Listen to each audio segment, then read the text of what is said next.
We're at the delayed coker unit, one of the refineries in Texas City. Well, in a refinery, you get crude oil, and you do all the refining of the crude oil, and it's left with some type of liquid or gas. They're making gasoline, diesel, kerosene, jet fuel, all those things that we use on a daily basis. For refineries to be able to continue providing fuel and petrochemicals, pet coke is just one of those things that has to be made, but it's a byproduct. So to them, it's trash. So that's really where they look for us, is get it out of the refinery to the next destination point.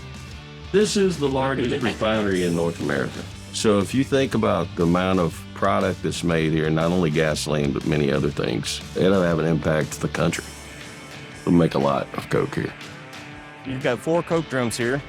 What they do, they take the heaviest feed from the refinery, and they're going to process it in here to squeeze out pretty much every bit of hydrocarbon that they can. So if you took a pot of coffee and you left the burner on all day long, so you've already evaporated all the water, and what you're left with is just that solid sludge, and basically it's similar to coke.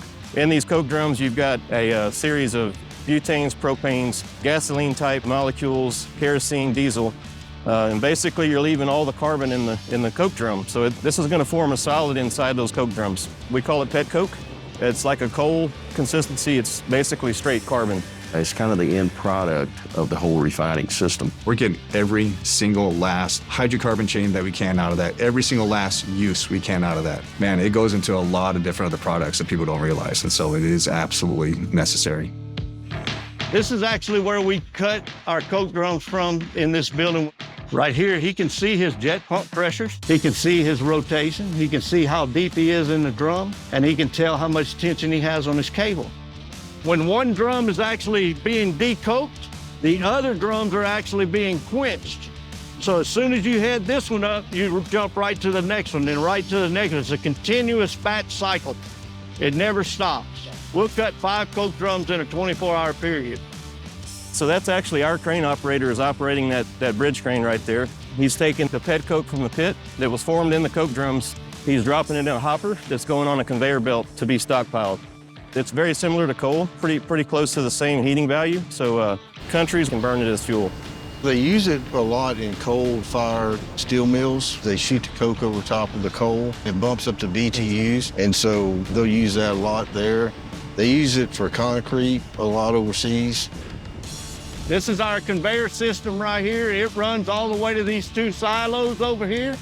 We load the silos up, and then we run the cars underneath, and we've got loadout chutes, right? They come down in the cars, and as they pull in, they flood that car, and it fills it up just as smooth and as pretty as can be. So on your left here, these are the rail cars. It's the same fleet of rail cars we use every day. The pile to your right, it says DC1 pile. That's the smaller unit that Motiva has there.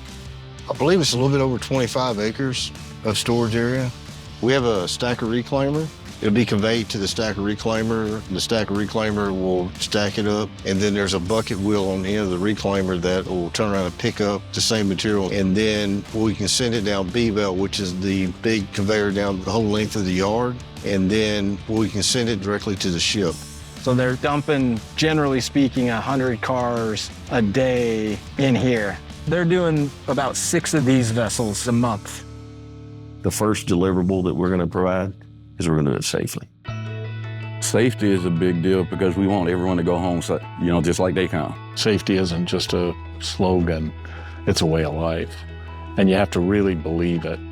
When they built this unit, everything was remote control. That's totally safety driven. That's to keep the operators off of the deck when we're unheading and cutting coke drum. So safety is in the front of everything in what we do. I truly believe our people believe that, just from the fact that we give everybody the opportunity to have a stop work obligation, not authority, but obligation. If you see something that's a hazard or unsafe, stop and let's get others involved. Our biggest assets are people. Savage prides itself in understanding that we have to seek the best talent in the industry. There is a certain amount of mechanical aptitude that's required to perform the work that we do, because this is a lot of components and equipment that you're going to have to understand the relationships to other pieces of equipment there. So to be able to take the basics of how maintenance works, how machines work, and how is it so important to understand how to take care of this in a preventive manner and how to operate it, not to damage it, and have the maximum life of this equipment and asset is very important to not only us, but our customer. Our training is very distinctive. Each technical training module is specific to what role they do play in our team. Depending on if you're a crane operator, you go through crane operator training. If you're a coat cutting operator, you go through the coat cutting and DCU training. If you're a material handler, you go through material handling training. And yellow equipment, we have that for each piece of yellow equipment that we provide services for. Classroom training, followed by proficiency observations in the field.